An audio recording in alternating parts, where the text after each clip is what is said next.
এমন একজন নারী তিনি, আল্লাহু আকবার, যাকে আল্লাহ তাআলা নিজেই সালাম পেশ করেছেন। সুবহানাল্লাহ পড়লেন না আপনারা সবাই? এবং আল্লাহ তাআলা জিবরাইলকে দিয়ে জানিয়েছেন নবীর মাধ্যমে যে খাদিজাকে জানিয়ে দাও তার রব আল্লাহ তাআলা তার উপরে খুশি আছে, সেও যেন তার রবের উপরে খুশি হয়ে যায়। সুবহানাল্লাহ। তার জন্ম হচ্ছে 555 খ্রিস্টাব্দীতে মরুময় আরব নগরীতে তিনি জন্মগ্রহণ করেছেন। তার বংশের নাম হচ্ছে কুরাইশ বংশ। বলেন সবাই, কি বংশ? নবীজির জন্মের 15 বছর আগে, ইসলাম প্রচারের ঠিক 55 বছর আগে খাদিজাকে এই পৃথিবীতে একজন মহিয়সী নারী করে পাঠিয়েছে একজন। আওয়াজ দিয়ে বলেন তো সবাই, তিনি কে? সেই সময়ে সবচেয়ে একটি দামি বংশের নাম বা সিভিলাইজেশনের নাম ছিল Hijaz. It was the centre of civilisation and culture. সভ্যতা এবং সংস্কৃতির মূল কেন্দ্রবিন্দু ছিল হচ্ছে এই যে নামটা বললাম, এই নামের লোকেরা, এই বংশের লোকেরা। এবং এই হিজাজের যে সমস্ত ব্যক্তিবর্গরা ছিল তারাই মূলত কাবার দেখভাল করত, দেখাশোনা করত। তো খাদিজা রাদিয়াল্লাহু তাআলা আনহা হচ্ছেন এমন একজন নারী যার বাবা, সবাই জানেন আপনারা, আমি জানি, যার বাবা সবচেয়ে বড় ব্যবসায়ী ধনী মানুষ ছিলেন। সুবহানাল্লাহ পড়বেন না আপনারা? আমাদের দেশে দেখবেন যে মেয়ের বয়স মাত্র 17 বা 16, বাস বিয়ের শাদীর প্রস্তাব আসা শুরু হয়ে যায়। আর আমার কাছে অবাক লাগে যে মুরব্বীরা মেয়েকে বিয়ে দেওয়ার ক্ষেত্রে চরিত্রের চাইতে টাকাকে সবচেয়ে বেশি গুরুত্ব দেয় যুবক ভাইরা। হুজুররাও ঠিক কয়। হায় হায় হায়।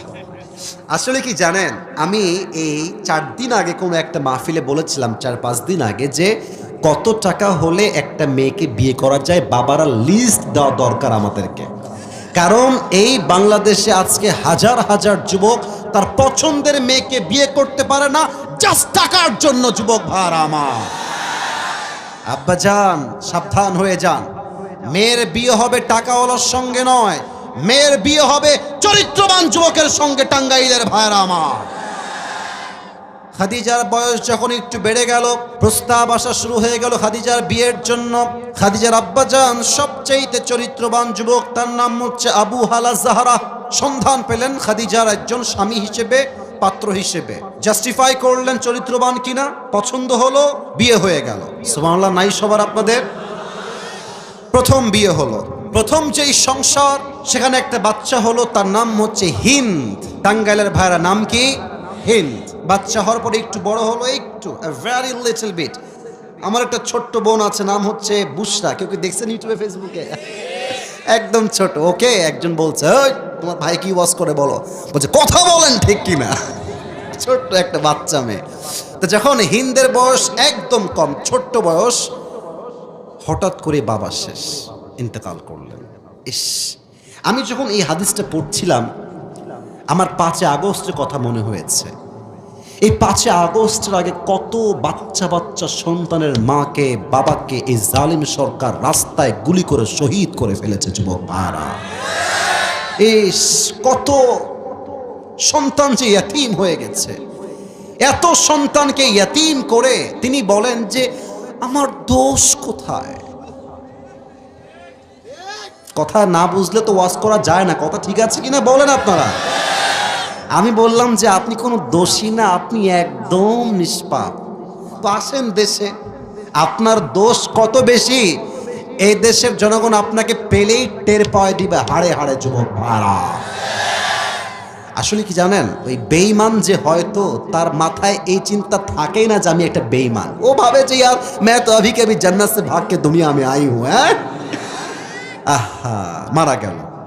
আর সত্য কথা হচ্ছে 5 আগস্ট থেকে আমরা এটা বুঝতে পেরেছি, আপন মানুষ বা প্রিয় মানুষ যার হারায় একমাত্র সেই বোঝে তার কষ্ট আর যন্ত্রণা কত বেশি।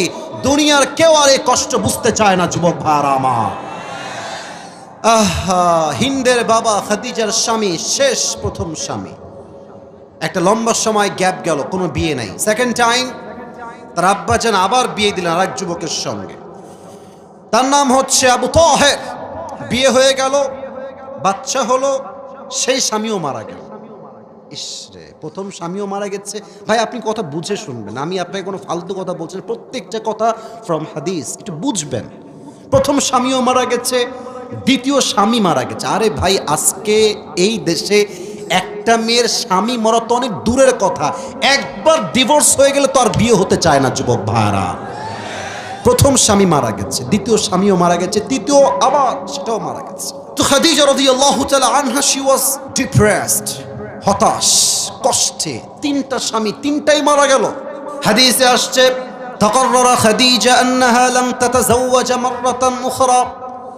এবার খাদিজা নিয়ত করলেন, জীবন যদিও পার হয়ে যায়, আমি জীবনে আর কখনো দ্বিতীয় বিয়ে করতে যাব না, যতক্ষণ পর্যন্ত আমার রব, আমার আল্লাহ তাআলা আমাকে একজন আদর্শবান যুবকের সন্ধান না দিবেন, যতক্ষণ পর্যন্ত আল্লাহ নিজে আমাকে একজন স্বামীর সন্ধান না দিবেন, আমি জীবনে আর কখনো বিয়ের পিঁড়িতে বসতে চাই না, এটাই শেষ বিয়ে আমার। এই চিন্তা করে তিনি বসে আছেন, হঠাৎ করে একজন বান্দি দৌড় দিয়ে আসছে, দাসী এসে বলছে, খাদিজা আপনি বসেন, আপনাকে একটা খবর দিব, আপনি ভেঙে পড়বেন না, আপনি বসেন। বসিয়েছে, বলছে কি হয়েছে তোমার, তুমি এত অস্থির কেন হে দাসী? বলছে আপনি বসেন, আপনি একটা খবর দিব, আপনি হতাশ হয়ে যাবেন না। বলছে কি খবর বলো।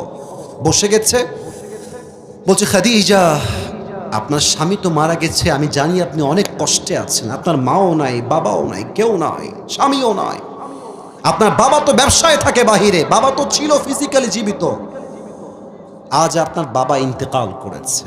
আয় হায় হায় হায়, একটা মেয়ের জীবনে মাও নাই, স্বামী নাই, বাবা ছিল শেষ সম্বল, বাবাও হারায় গেছে। আর আমি আসি বিশ্বাস করি, একজন মেয়ের জীবনে প্রথম ভালোবাসার নাম তার বয়ফ্রেন্ড নয়, প্রথম ভালোবাসার নাম স্বামী নয়, একজন মেয়ের জীবনের প্রথম পুরুষের ভালোবাসার নামই হচ্ছে বাবার ভালোবাসা। খাদিজার আব্বাজান মারা গেছে। এবার খাদিজা এত বড় আঘাত পেলেন, এই কষ্ট আমি আপনাকে বলে বোঝাতে পারবো না যে কত বড় একটা কষ্টের আঘাত তিনি পেয়েছেন। এদিকে বাবার হচ্ছে কোটি কোটি টাকার সম্পদের ব্যবসা। আপনারা একটা ব্যবসা আছে, এটা হচ্ছে ইম্পোর্টের ব্যবসা, নাম শুনছেন আপনারা? ওই যে ব্যবসা কেমন জানেন, বিদেশ থেকে প্রোডাক্ট নিয়ে এসে দেশে সেল করা, অথবা দেশের প্রোডাক্ট বিদেশে পাঠিয়ে বিদেশে সেল করা। আমার কথা কি বোঝা যায়? তো খাদিজার বাবার হচ্ছে এই বিজনেস ছিল, দেশ থেকে মাল বাহিরে বিক্রি করতেন, আবার বাহিরের মাল দেশে নিয়ে এসে দেশে বিক্রি করতেন। বড় একটা ব্যবসা, সিরিয়া, ইয়ামান, মিশর সব যে তার ব্যবসা ছিল। এত বড় ব্যবসা একজন মেয়ে কেমনে সামলায়? এখানে একটা মেসেজ আছে সবার জন্য এই হাদিস থেকে। যুবক ভাইরা আমার দিকে তাকাও, মুরব্বীরা একটু আমার চোখে চোখ রাখবেন। ইসলাম, এই ছেলে কথা কে বলে? এখানে এখানে কারা বসে আছে এগুলো? একদম চুপ, কলিজারা বাবুরা, একদম একদম কথা বলো না, তোমরা আমার ভালোবাসার মানুষ, একদম চুপ থাকো। আমাদের জন্য মেসেজ এখানে একটা, আপনি চাইলে আপনার মেয়েকে পড়াশোনা করাবেন, কোনো সমস্যা নাই। আপনার মেয়ে এসএসসি দিবে, এইচএসসি দিবে, আপনার মেয়ে অনার্স দিবে, আপনার মেয়ে মাস্টার্স কমপ্লিট করবে। তবে হ্যাঁ, একটা শর্ত ইসলাম দিয়েছে, শিক্ষার জন্য যেন আপনার মেয়ের পর্দার চুল পরিমাণ কোনো ক্ষতি না হয়ে যায়। আপনি মাস্টার্স কমপ্লিট করে আসবেন প্রিয় বোন, আর কলেজের ফ্রি মিক্সিং এ আপনি আপনার সতীত্ব বিক্রি করে ফেলবেন, ওই শিক্ষার দরকার আমাদের নাই যুবক ভাইয়ের আমার। Islam allowed women to study, but there is on condition that is they have to maintain the hijab. শুধুমাত্র পড়াশোনা করলেই হবে না, চরিত্র এবং পর্দা দুটোকেই রক্ষা করে চলতে হবে, ঠিক কিনা বলেন? খাদিজা এত কোটি টাকার ব্যবসা, আয় হায়, it's a big challenge man, it's a very big challenge. বাবার এত কোটি টাকার সব ব্যবসা, খাদিজা একজন মহিলা হয়ে সমস্ত ব্যবসাকে সুষ্ঠুভাবে পরিচালনা করেছেন। সুবহানাল্লাহ পড়েন সবাই। একটা পর্যায়ে গিয়ে ব্যবসায় একটু লস শুরু হয়ে গেল, বিশ্বাসঘাতক বেড়ে গেল। উনি দেখতে পাচ্ছেন ব্যবসায় আমার লস হয়ে যাচ্ছে। এবার তিনি ভাবছেন যে আমি কোনো বিশ্বাসঘাতককে চান্স দিব না। যেই যুবক সত্য বলে, যার কথা সত্য, যার কথা কাজে মিল আছে, এমন কাউকে দিয়ে বিজনেস করাবো। কথা কি বোঝা যায়? তোমরা কথা বলে এদিকে তাই, কথা কি বোঝা যায়? আচ্ছা, উনি সন্ধান শুরু করলেন যে কে আছে। একজন দাস এলো, এসে বলল, খাদিজা, এই তল্লাটে একজন যুবক আছে যার উপাধি হচ্ছে আল আমিন। সুবহানাল্লাহ নাই আপনাদের? না, এটা সুবহানাল্লাহ আমি মানব না, জোরে বলতে হবে, আরেকবার বলতে হবে। আমার নবীর মতো বিশ্বস্ত এই জমিনে দ্বিতীয় আর কেউ কি হতে পারে? সে কোন বন্ধু বলো বড় বিশ্বস্ত, কার কাছে মন খুলে দেয়া যায়, কার কাছে প্রাণ খুলে বলা যায়, হওয়া যায় বেশি আশ্বস্ত। তার নাম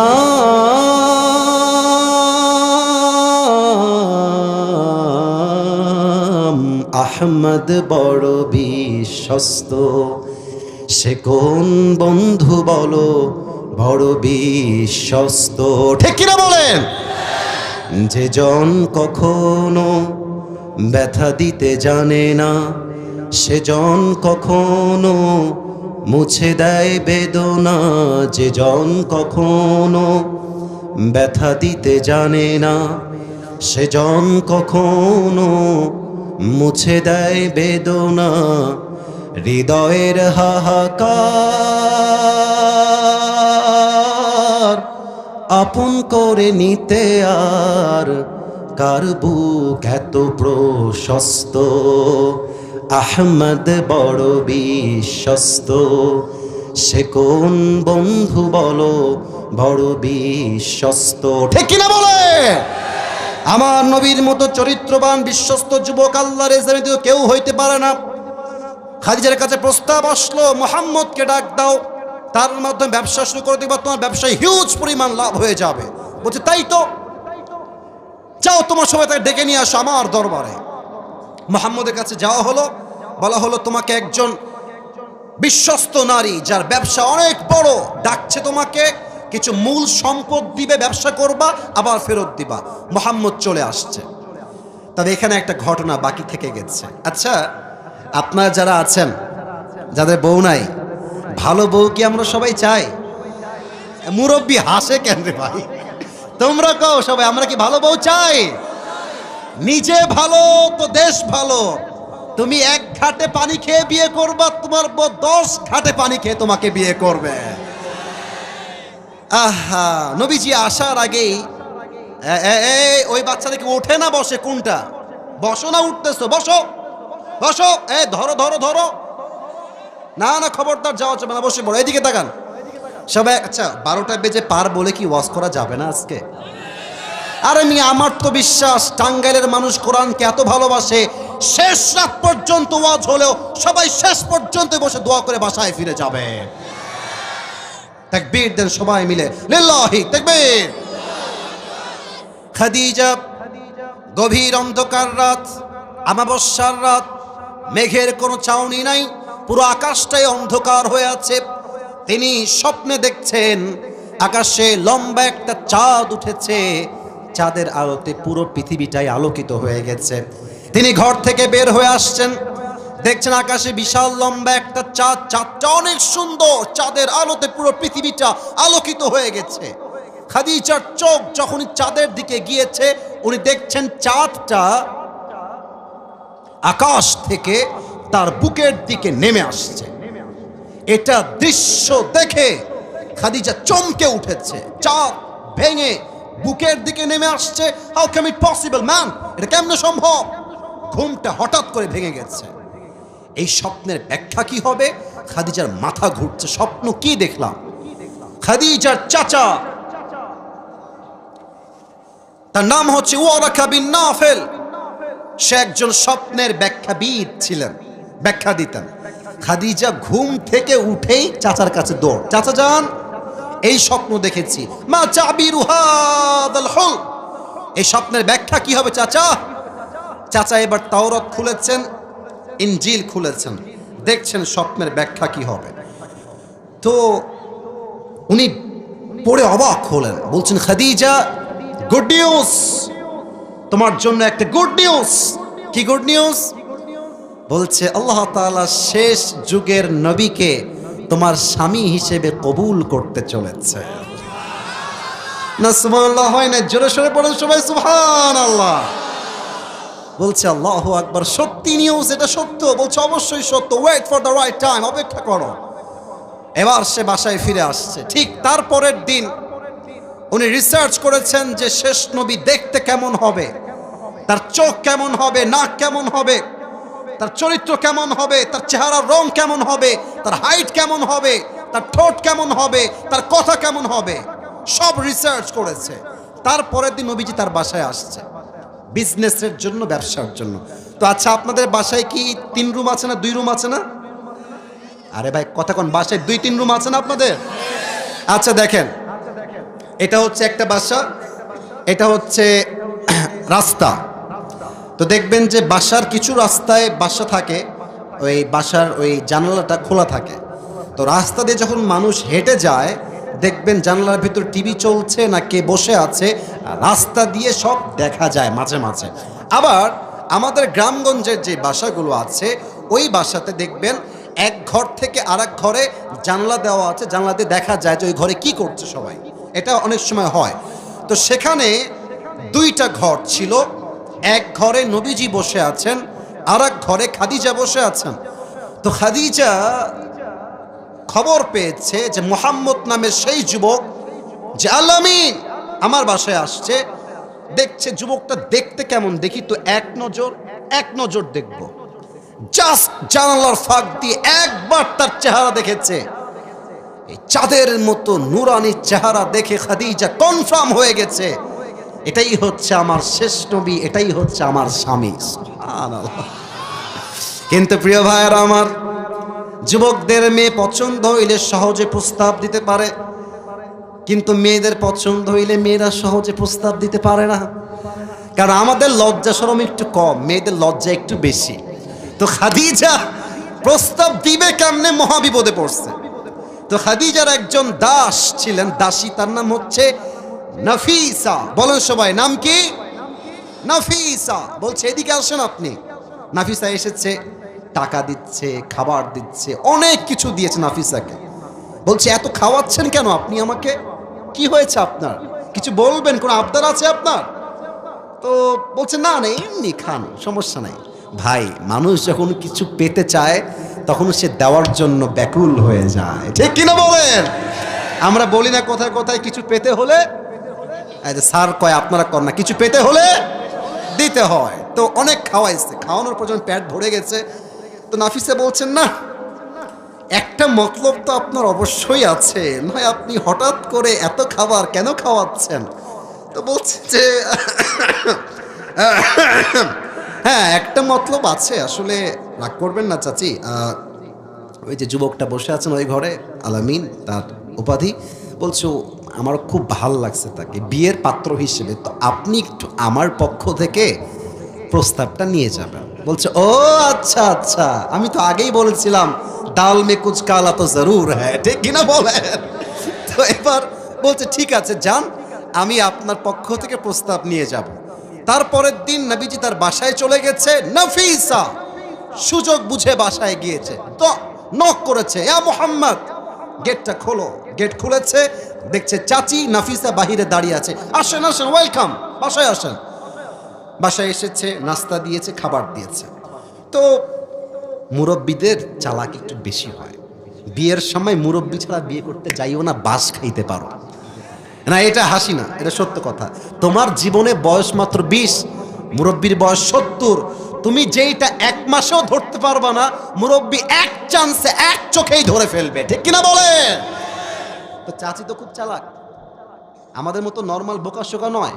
খেয়েছে, গল্প, আগে সম্পর্ক পাতিয়েছে। তো শেষে কে বলছে, মুহাম্মদ মাশাআল্লাহ you are looking very handsome, তুমি তো দেখতে অনেক সুন্দর, মাশাআল্লাহ তোমার দাড়ি সুন্দর, তোমার যুবক চেহারা, ইনকামও একটু একটু করছো, তো তুমি বিয়ে করো না কেন গো, তোমার বয়স তো 25 হয়ে গেছে। তো নবীজি যা বলেছেন এটা আমাদের হাজার হাজার যুবকদের কথা। বলছে আমি তো বিয়ে করতে চাই, বাট আমার কাছে টাকা পয়সা কিছুই নাই। আর টাকা যেহেতু নাই, মেয়ের বাপ টাকা আছে তো মেয়েকে বিয়েই দিবে না, ঠিক কিনা বলে? এবার নাফিসা বলছে খবরদার, টেনশন নাই, no no no no tension. শোনেন, আমার কাছে এমন এক পাত্রীর সন্ধান। এই মুরব্বী আব্বা যান, আমার দিকে তাকান, যুবকের আমার দিকে তাকাও, মুরব্বীর চালাকি দেখেন। বলছে তাই, টাকার সমস্যা? আরে কোনো সমস্যা না। শোনো, আমার কাছে এমন একজন পাত্রী আছে যাকে বিয়ে করলে তোমার দেনমোহর দেওয়া লাগবে না, যাকে বিয়ে করলে তোমার কাপড় চোপড় দেওয়া লাগবে না, যাকে বিয়ে করলে তোমার ঘর দেওয়া লাগবে না, যাকে বিয়ে করলে তোমার কিছুই দেওয়া লাগবে না, বরং তোমার কি দরকার, তোমার সব কিছু সেই মেয়েই তোমাকে দিবে। নবীজি বলছে আরে কমাল কি বাত है यार, ऐसी लड़की कहाँ मिल सकता है मुझे, এরকম মেয়ে কি দুনিয়ায় কেউ আছে নাকি? এবার নবীজি ডাক দিয়ে বলছেন নাফিসা মাসমুহা, সেই মেয়ের নাম কি বলেন আমাকে? নাফিসা বলছে সেই মেয়েটার নাম হচ্ছে ইসমুহা খাদিজা। আর নবীজি আগা গোড়াই খাদিজাকে দিল থেকে পছন্দ করেন। সুবহানাল্লাহ। ওই যে আমরা বলি না মিয়া বিবি রাজি তো ক্যা করেগা, আয় হায় হায়। বলছে তবে হ্যাঁ, বিয়ের প্রস্তাব আসলেই বলে দিবা না যে হ্যাঁ আমি রাজি, আমাকে এখনই বিয়ে দেন। না না, প্রস্তাব আসলে ব্যক্তিত্ব ধরে রাখতে হবে। নবীজি ব্যক্তিত্ব ধরে বলছেন যে ঠিক আছে, প্রস্তাব পেয়েছি, আমি খুশি হয়েছি, বাট আমি তো মানুষ একা না, আমার চাচা আছে। চাচার নাম কি গো? আরে ভাই কথা কন, কি না আবু? তো ঠিক আছে, আপনি যান, আমি আমার চাচাকে নিয়ে আপনার বাসায় আসছি। তারপরের দিন আবু তালেবকে নিয়ে বাসায় আসছে। বিয়ের কথা হয়ে গেল, সব কিছু ডান, বিয়ে এখনই হয়ে যাবে। এখন বলেন তো আমার টাঙ্গাইলের ভাইয়েরা, বিয়ের ক্ষেত্রে মোহরের দরকার সবাই বলেন তো আছে না নাই? আছে। আর আজকে বিয়ে যদি কালকে দেখেন হবে টাঙ্গাইলে, দেখবেন যে মেয়ের বাপ বলবে আমার মেয়েকে বিয়ে করতে হলে কমপক্ষে কাবিননামায় 20 লাখ টাকা লিখতে হবে। এই কাবিননামাকে কঠিন করবার জন্য এই দেশে জেলার সংখ্যা বেড়ে গিয়েছে, বিয়ের সংখ্যা কমে গিয়েছে। আমার টাঙ্গাইলের ভাইরা, মেয়ের বাপ ভাবে 20 লাখ টাকা লিখবি, তুই আমার মেয়েকে ছাড়বি? তোকে আমি দেখে দিব তোর কাবিননামা দিয়ে। আমার মনে হয় কাবিননামা সহজ করলে, দেনমোহর সহজ করলে হালাল বাড়বে, হারাম কমে যাবে। যুবক ভাড়া, ঠিক কিনা বলো? আচ্ছা, এখন বাজে 12টা 15, আর 10টা মিনিট কি আমাকে সময় দেওয়া যায় না? আমি চেয়েছিলাম 10টা 30-এ উঠবো, আমি বললামও কথা। তো পরে ওরা বলছে হুজুর আমাদের দ্বিতীয় বক্তা কথা বলবে প্রায় 2.5 ঘন্টা, 11:30 পর্যন্ত। পরে আমার সহকারীকে আমি বকা দিলাম যে খবরদার এই কাজ করেন না, কমপক্ষে আমাকে উঠতে হবে 10টা 30-এর মধ্যে বা 11টার মধ্যে। পরে তারা কনভিন্স হয়ে আমি 11টার পরে এখানে আসছি। তো 11টার সময় আসছি, বাজে হচ্ছে 12টা 15। মাত্র 10টা মিনিটকে আমাকে দেওয়া যাবে আজকে ইনশাআল্লাহ? আচ্ছা, সবাই যারা আছেন, এখন যারা আছেন, 2-1 যুবক উঠে গেছে, মুরব্বীরা গেছে, আমি জানি, কারণ শীতের রাত, সবাই শেষ পর্যন্ত চাইলেও থাকতে পারে না, আর সবার বাসার পরিস্থিতি একরকম নয়। এখন যারা বসে আছে মাঠ ফিলাপ, এটাই হচ্ছে আসল শ্রোতা, যারা আমি আসিফের চেহারার জন্য নয়, একমাত্র আল্লাহর জন্য তারা মাহফিলে অংশগ্রহণ করেছে, ঠিক কিনা বলে? একটা কাশি দেন সবাই মিলে। ওই কোণার থেকে তোমরা খুব বদমাইশ কয়েকটা আছো এখানে, আমি জানি। একজন সিঙ্গেল যুবক যে আছো ওখানে, দাঁড়িয়ে লিল্লাহি তাকবীর বলবার জোরে কে আছো? দাঁড়াও দেখি। হ্যাঁ দাঁড়াও, লিল্লাহি তাকবীর বলবা শুধু।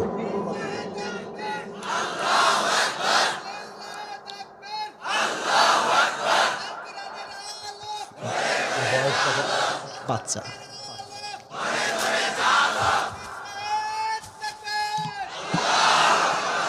তোর বিয়ে কনফার্ম বা বস, তুই বয়স কম একদম, হ্যাঁ এরকম ছোট বয়স, গায়ে জোর আছে বেটা।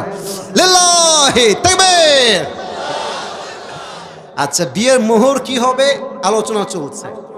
আবু তালেব ডাক দিয়ে বলছে খাদিজা আমার কাছে দেওয়ার মতো কিছুই না, আমি অনেক গরিব ঘরের সন্তান, আমার ভাতিজা মুহাম্মদও গরিব ঘরের সন্তান, আমি তোমার মোহর হিসেবে জাস্ট 20টা উট দিব, 20টা উট তুমি কি অ্যাকসেপ্ট করবা?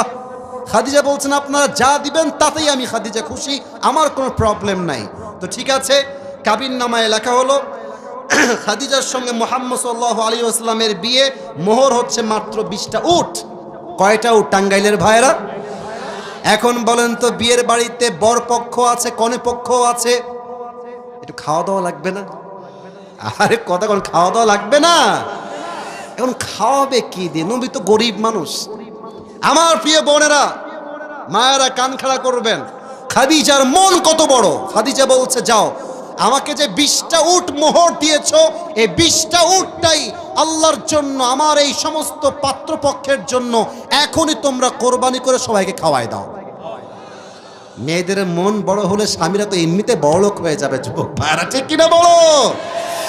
আচ্ছা, বিয়ে হয়ে গেল। এখন যেদিন বাসর রাত হবে, বাসর রাত নবীজি আসছেন, খাদিজা খাটের ডান দিকে বসে আছেন, নবীজি আসছেন গেটে, সালাম দিয়েছেন।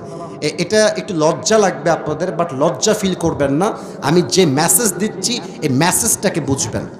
খাদিজার মোট কয়টা স্বামী মারা গেছে আগে? আমি বুঝি না, বলো সবাই, কয়টা? 3টা স্বামী মরা একজন বিধবা নারী খাটের ডান পাশে বসে আছে বাসর রাতে। নবীজি আসছেন বাসর রাতে, খুব শান্ত মেজাজে নবীজি আসছেন। নবীজির প্রথম স্ত্রী, নবীর জীবনের প্রথম বাসর রাত। নবীজি এসে সালাম দিয়ে খাটের বাম পাশে বসেছেন। কথাবার্তা চলছে, কেমন আছেন আপনি, আপনার সব ঠিকঠাক আছে কিনা। কথাবার্তার মাঝেই, এটা আমার শেষ মেসেজ, আমি আর সামনের দিকে যাব না, because time is very short. Khadija বলছে, আপনি কি জানেন যে আমি আপনাকে স্বামী হিসেবে কেমনে পেয়েছি? আয় হায় হায়। নবীজি বলছেন, না আমি তো জানি না, আপনি আমাকে কেমনে পেলেন? আয় হায়। খাদিজা বলছে, আমি আপনার মতো একজন চরিত্রবান যুবককে, জাস্ট ধৈর্যের গুণ ছিল, আল্লাহর উপরে ভরসা ছিল, এই ধৈর্য আর তাওয়াক্কুল, আল্লাহর উপরে ভরসা, আমাকে আপনার মতো চরিত্রবান যুবকের প্রথম স্ত্রী হিসেবে আল্লাহ আমাকে কবুল করে নিয়েছে। সুবহানাল্লাহ। কাকে বলে চরিত্র, কাকে বলে ধৈর্য, কাকে বলে তাওয়াক্কুল, খাদিজার থেকে শিক্ষা নেওয়া দরকার। স্বামী মরে গেছে, বাপ মরে গেছে, তবুও জীবন যুদ্ধে হার মানে নাই, আল্লাহর উপরে ভরসা করে সামনে গিয়েছে, আল্লাহ তার ফলাফল দুনিয়াতেই দান করেছে, ঠিক কিনা বলে? কিন্তু মানুষ থাকলে সুখে, মানুষের মনে লাগে আগুন, গা জ্বলে। দেখবেন এই গ্রামগঞ্জে আপনি ভালো আছেন, আপনার পাশের লোকের সহ্য হবে না, আপনার পাশের বাড়ি খালার সহ্য হবে না, ঠিক কিনা বলে? কাফেররা বলছে, ছি ছি ছি ছি ছি ছি ছি, খাদিজার মতো এত একটা বড় লোক মেয়ে মুহাম্মদের মতো এত গরিব ছেলেকে বিয়ে করেছে, ছি ছি ছি ছি, টিটকারি দিচ্ছে। খাদিজার কানে খবর গিয়েছে যে আমার স্বামীকে কটূক্তি করা হচ্ছে গরিব বলে। হায় হায়, গরিবের দাম নাই। যে সুদ খায় টাকাওয়ালা, তাকে মানুষ মসজিদের সভাপতি পর্যন্ত বানিয়ে ফেলে যুবক ভাড়া, ঠিক কিনা বলো? তো মুহাম্মদের জন্য খাদিজার মন কত বড় দেখেন। এটা আমার শেষের দিকে আমি আছি। একটা বড় মজলিস করলেন, এই যে প্যান্ডেল দেখেন না, বিশাল বড় প্যান্ডেল, বিশাল বড় প্যান্ডেল করলেন। কাফের বড় লোক সবাইকে এক জায়গায় আনলেন, সবাইকে খাওয়ালেন। খাওয়া শেষ, এবার খাদিজা দাঁড়িয়ে গিয়েছে সবার উদ্দেশ্যে ভাষণ দেওয়ার জন্য। ডাক দিয়ে বলছে, হে মক্কার মানুষেরা, হে আমার এলাকার মানুষেরা, আমাকে বলেন তো আপনাদের মতামত কি, আমার স্বামীর মতো চরিত্রবান কেউ কি এই তল্লাটে আছে? সবাই একমত, বলছে তোমার স্বামীর মতো চরিত্রবান এই তল্লাটে কেউ নাই। আচ্ছা, আপনারা সবাই বলবেন আমার স্বামী মুহাম্মদের মতো বিশ্বস্ত যুবক, আল আমিন যুবক এই তল্লাটে আর দ্বিতীয় কেউ আছে? তারা বলল, no, there is no comparison with this person, কোন তুলনায় হয় না তার, সে এক বিশ্বস্ত যুবক। আচ্ছা বলেন তো আমার স্বামীর মতো সুদর্শন, হ্যান্ডসাম এই তল্লাটে আর কেউ আছে? সবাই বলছেন নো, এই হচ্ছে best handsome boy in this area, বরং ইন দিস এরিয়া নয়, এভার ইন দ্য ওয়ার্ল্ড, আমার নবীর মতো সুন্দর আর কেউ হতে পারে না। তো এবার বলেন আপনারা, আমার স্বামী কিনা আপনাদের সমস্যা কোথায়? দেখতেও সুন্দর, চেহারাও সুন্দর, চরিত্র ভালো, সবই তো ঠিকঠাক, সমস্যা কোথায়? একজন দাঁড়িয়ে গিয়েছে, বলছে তোমার স্বামী হচ্ছে এই তল্লাটের সবচেয়ে গরিব যুবক, এটাই আমাদের প্রবলেম। বলছে, ও আচ্ছা আচ্ছা, গরিব তাই না? শোনেন সবাই, আজ আমি খাদিজা ওপেনলি সবার সামনে অ্যানাউন্সমেন্ট দিচ্ছি, ঘোষণা, আমি খাদিজার সমস্ত সম্পদ আজ থেকে আমি আমার স্বামী মুহাম্মদের নামে লিখে দিলাম। এবার কি সমস্যা বলেন? সমস্যা মানে সমস্যা কইলে তো জুতার বাড়ি এবার, কারণ আমার নবী এখন পুরো আরব বিশ্বে সবচেয়ে ধনী যুবক হয়ে গিয়েছে। সুবহানাল্লাহ পড়ো সবাই।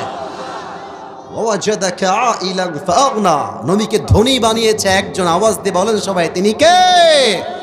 তবে যতই ধনী হন আর যতই বড়লোক হন, অভাব কিন্তু দরজা একদিন নক দিবে, কড়া নাড়বে। অভাব আসলে কি করবেন?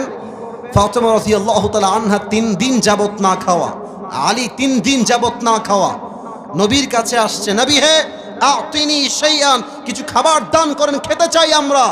নবীজি বলছে, ফাতেমা শোনো আম্মা জান, আমার কাছে 5টা বকরি আছে, 5টা দোয়া আছে, তুমি কোনটা নিতে চাও?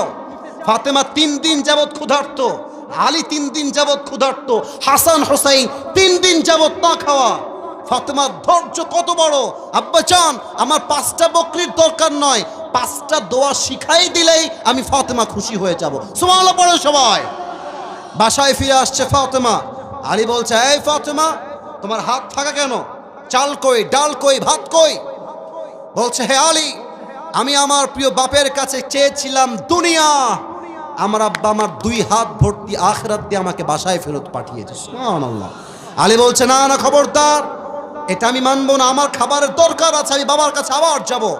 এবার জামাই তার শ্বশুরের কাছে আসছে, ইয়া মুহাম্মদ, হে আমার নবী, ইয়া রাসূলুল্লাহ সাল্লাল্লাহু আলাইহি ওয়াসাল্লাম। ইয়া মুহাম্মদ বলা যাবে না, সাহাবা একরাম নবীকে বলতেন ইয়া রাসূলুল্লাহ, ইয়া হাবিবাল্লাহ।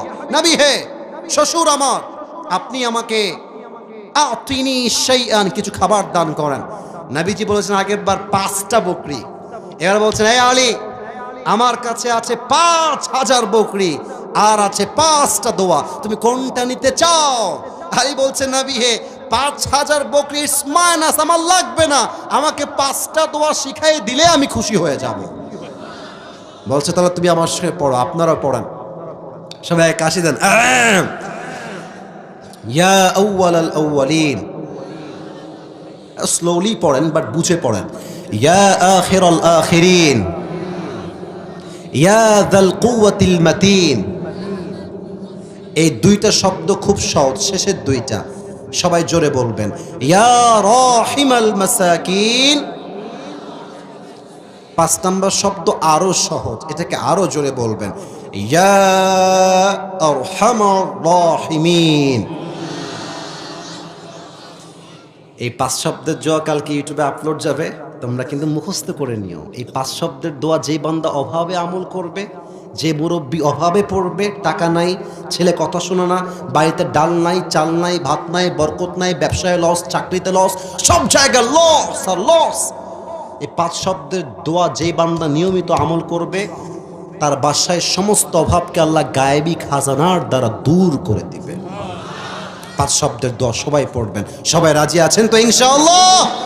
তাকবীর দেন, লিল্লাহি তাকবীর। এই টুপিটা পুরস্কার দিতে চাই। পুরো ওয়াজটাকে আমি জাস্ট 2 মিনিটে বলবো, কেউ যদি এর মাঝে উঠে যায় ও লুঙ্গি টাইনা ধরে বসায় দিবেন, ঠিক আছে? সবাই একটা কাশি দেন দেখি। লিল্লাহি তাকবীর। বলেন তো, আজ কোরআন থেকে হাদিস থেকে আমরা একজন নারীর জীবনী নিয়ে কথা বলেছি। নারীর নাম কি ছিল? রাদিয়াল্লাহু তাআলা আনহা। আমি এখন ওয়াজ করব না, পুরোটাকে আমি সারাংশ বলছি, সামারি অফ দ্য লেকচার, খোলাসা।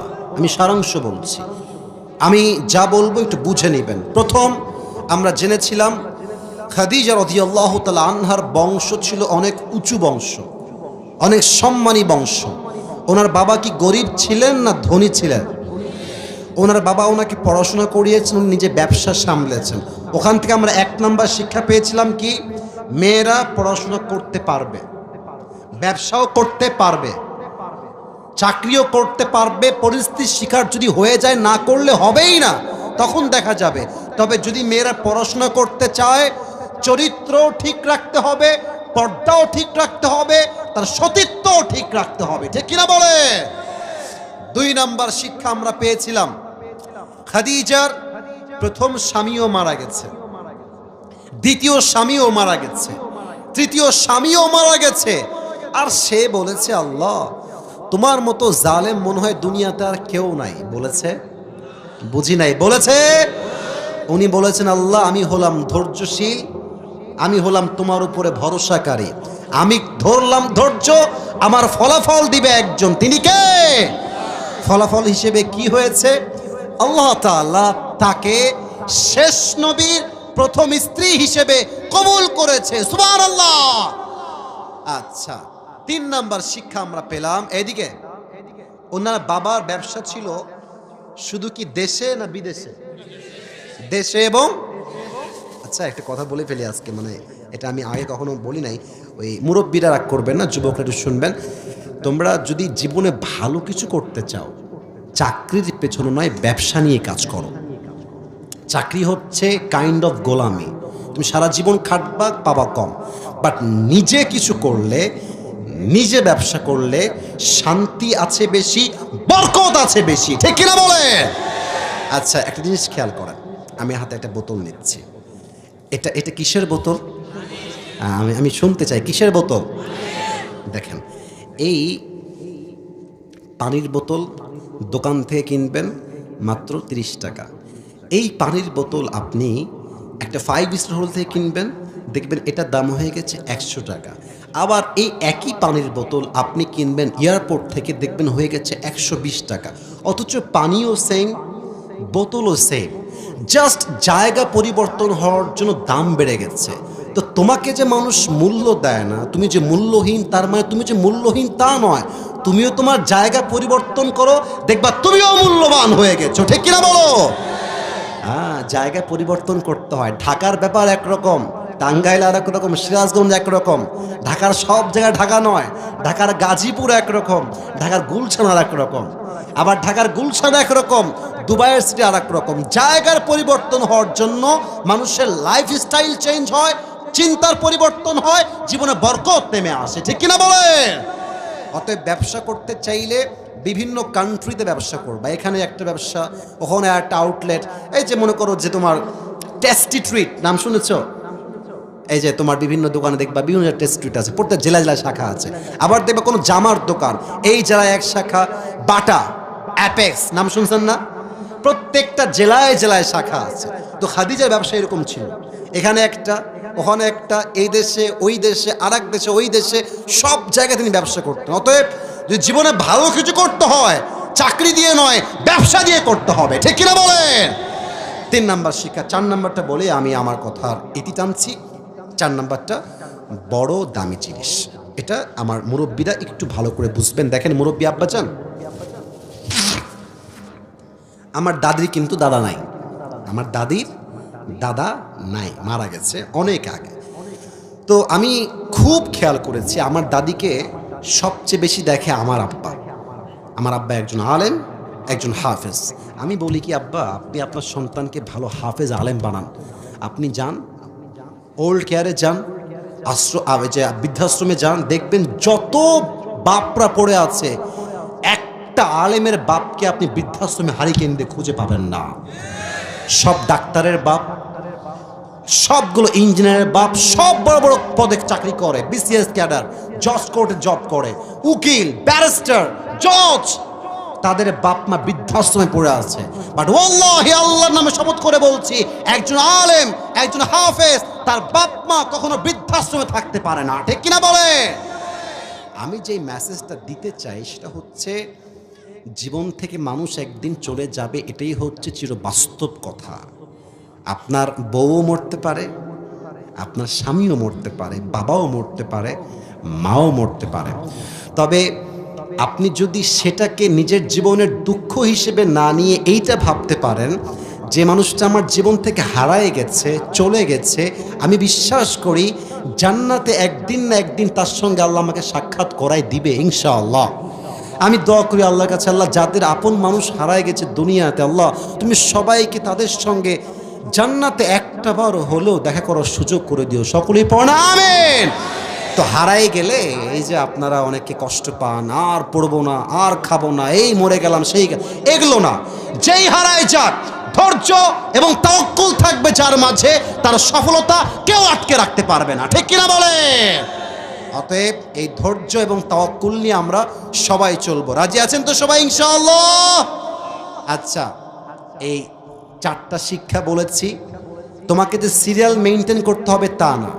এই 4টা শিক্ষার মাঝে তুমি 3টা শিক্ষা বলতে পারলেও পাস। কে পারবা আমি জিজ্ঞেস করব, তুমি বললেই পাস। কে আছো দাঁড়িয়ে যাও, একজন ওই যে ভাই তো খুব স্মার্ট, এদিকে আসেন ভাইজান, সামনে আগে আসেন। আমার ভাইকে দেখে খুব স্মার্ট লাগছে, আমার ভাই পারবে। আমি ভাইকে আবারও বলছি, কোনো ভয় নাই, আপনাকে সব বলতে হবে তা নয়। আমি প্রশ্ন করব, আপনি উত্তর করলেই পাস। বলেন সবাই মারহাবা। হ্যাঁ, জোরে বলতে হবে মারহাবা। বলেন সবাই মারহাবা। এটা তাকবীর দেন সবাই মিলে, লিল্লাহি তাকবীর। উপরে উঠে আসেন ভাই, উপরে উঠে আসেন, উপরে। আর একটা কথা, ওই যে ওই পাশ দিয়ে মনে হয় ভাই, ওই পাশ দিয়ে, এই পাশ জায়গা নাই মনে হয়, ওই পাশ উঠে আসতে হবে।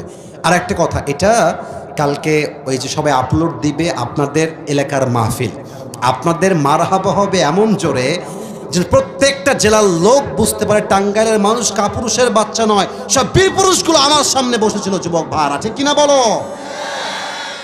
সবাই নিয়ম শুনেন, 3 বার বেঁধে গেলে তাকে আর সুযোগ দেওয়া হবে না। আর যখনই সে উত্তর দিয়ে দিবে, আপনারা তাকে অ্যাপ্রিসিয়েট করতে সকলেই বলবেন মারহাবা। বলেন সবাই মারহাবা, লিল্লাহি তাকবীর। ভাই এদিকে আসো, এই যে আমার মুরব্বী আব্বাজানের সামনে আসো, এখানে এখানে। কেউ উঠলে খবর আছে কিন্তু, খবরদার। হ্যান্ড মাইকটা কোথায়? হ্যান্ড মাইকটা স্যার, এই যে হ্যান্ড মাইকটা ওনাকে দিলে উনি কথা বলবেন, সবাই শুনতে পারবে। হ্যাঁ ভাই, অন করেন। ওয়ালাইকুম আসসালাম, অন করে নেন, অন করে নেন। হ্যাঁ, উপরের দিকে সুইচ আছে দেখেন। সালাম দেন সবাইকে একটা। ওয়ালাইকুম আসসালাম। ওয়ালাইকুম আসসালাম কি এটা? জোরে সালাম দেন আবার সবাইকে। ওয়ালাইকুম আসসালাম ওয়া রাহমাতুল্লাহি ওয়া বারাকাতুহু। প্রিয় ভাই, আপনাকে কিচ্ছু বলতে হবে না, আমি আপনাকে যা জিজ্ঞেস করবো আপনার মাথায় থাকলে আপনি উত্তর দিয়ে দিবেন, তাহলে আপনি পাস। ঠিক আছে? আপনি বলেন, আপনারা কেউ বলবেন না, ওই ভাই বলবে, যিনি আসছেন তিনি এটার অধিকারী বলার জন্য। আপনি বলেন যে আজ আমরা কোন নারীর বায়োগ্রাফি বা জীবন নিয়ে কথা বলেছি? রাদিয়াল্লাহু তাআলা আনহা। মারহাবা বলবেন না সবাই? মরার মতো না, মাইকটা কাছে নিয়ে জোরে জোরে বলবেন। ঠিক আছে প্রিয় ভাই? আচ্ছা, আপনি বলেন, ইসলাম কি নারীকে পড়াশোনা করার, ব্যবসা করার, জব করার অধিকার দিয়েছে কিনা? আর যদি দিয়ে থাকে কোন শর্তে দিয়ে, সবাইকে বলে দেন। হ্যাঁ, ইসলাম নারীদের পড়াশোনা করার, ব্যবসা করার দিয়েছেন, কিন্তু পর্দা মেইনটেইন করে এগুলো করতে হবে। পর্দা, চরিত্র, সতীত্ব রক্ষা করে যে পারবে পড়াশোনা করতে, তার জন্যই পড়াশোনা করা জায়েজ, ঠিক কিনা বলে? আচ্ছা, আপনি আরেকটা বিষয় আমাকে বলেন, এই যে খাদিজা রাদিয়াল্লাহু তাআলা আনহা তার স্বামীকে পেলেন, শেষ নবীকে প্রথম, মানে শেষ নবীর প্রথম স্ত্রী, এটা যে তিনি পেলেন, উনি নিজেই বলেছেন যে আমি আপনাকে এই গুণের জন্য স্বামী হিসেবে পেয়েছি। সেই গুণটা কি ছিল বলেন তো সবাইকে? ধৈর্য, তাওয়াক্কুল। মারহাবা। মাশাআল্লাহ, ভাই তো বাদে নাই রে ভাই। আচ্ছা, আরেকটা বিষয় আপনি বুঝে বলবেন, জীবনে উন্নয়ন করতে চাইলে খাদিজার জীবন থেকে আমরা কি শিক্ষা করেছি? আমরা আসলে কি করলে জীবনে উন্নয়ন আসবে? পারবে পারবে পারবে হ্যাঁ। জীবনে উন্নয়ন করতে হলে আমরা পরের গোলামি করে নেই, বরং ব্যবসা করে প্রতিষ্ঠিত হতে পারি। আরো জোরে বলেন সবাই মারহাবা। আচ্ছা, শেষ কথা, খাদিজার প্রথম স্বামীও মারা গেছে, দ্বিতীয় স্বামীও মারা গেছে, তৃতীয় স্বামীও মারা গেছে। খাদিজা তার জীবনে এই যে স্ট্রাগলটা করলেন, সব আপন মানুষ হারায় গেছে। আমি শেষে বললাম যে আপন মানুষ হারায় গেলে কি হবেন না কি করবেন, এটা বলেন তো সবাইকে। আপন মানুষ হারায় গেলে ধৈর্য না হারিয়ে আল্লাহ তাআলার উপর তাওয়াক্কুল করে সামনে এগিয়ে যেতে হবে। হ্যাঁ, মারহাবা। মানে আমার বউ মরে গেছে, আমি আর জীবন চাকরি করব না, আমি ব্যবসা করব না, আমি আর জীবনে বিয়েও করব না, না না না, চলে গেছে, আল্লাহ নিয়ে গেছে, ওকে আল্লাহ জান্নাত নসিব করুক। তবে আমি আমার জায়গায় ধৈর্য ধারণ করে সামনে এগিয়ে যাব, আমার সফলতা কেউ আটকাইতে পারবে না, ঠিক কিনা বলে? খাদিজার জীবন থেকে শিক্ষা এটাই, বাবাও নাই, মাও নাই, 3টা স্বামী বিদায় নিয়েছে। ব্যবসা কি নষ্ট হয়ে গেছে? চালিয়ে গিয়েছে, চালিয়ে গিয়েছে। এটাই শিক্ষা। যেই হারাক, আমরা হতাশ না হয়ে সামনে এগিয়ে যাব। রাজি আছেন তো ইনশাআল্লাহ? ভাইজান, আপনার নাম কি ভাই? কি নাম? আনাস আহমেদ। আলহাজ আহমেদ। আল্লাহ আমার প্রিয় ভাইকে কবুল করুন, সকলে প্রণামে। আসেন ভাইজান, এদিকে আসেন, এদিকে আসেন, দেখা যায় আপনার সাইজ। বাড়ি কোথায়? ভিআই? এখানে ভিআই নামে এলাকা আছে নাকি? সামনে। মাশাআল্লাহ, প্রিয় ভাই আসেন, আমি তো ভিআইপি লোক, আপনি আসেন। মারহাবা বলবেন না আপনারা? একই রে, মাশাআল্লাহ মাশাআল্লাহ। প্রিয় ভাই, অনেক সুন্দর হয়েছে আপনার কথা। আল্লাহ আমার আলহাজ ভাইকে ইসলামের খাদেম হিসেবে কবুল এবং মঞ্জুর করো, সকলে প্রণামে। মাশাআল্লাহ। এবার যারা দাঁড়িয়ে আছেন দোয়ার জন্য বসে পড়বেন। একবারই বললাম, এটাই শেষ, এবং আপনারা বসবেন আমার বিশ্বাস, কারণ টাঙ্গাইলের মানুষ আমরা ভদ্র সভ্য মানুষ, ঠিক কিনা বলেন?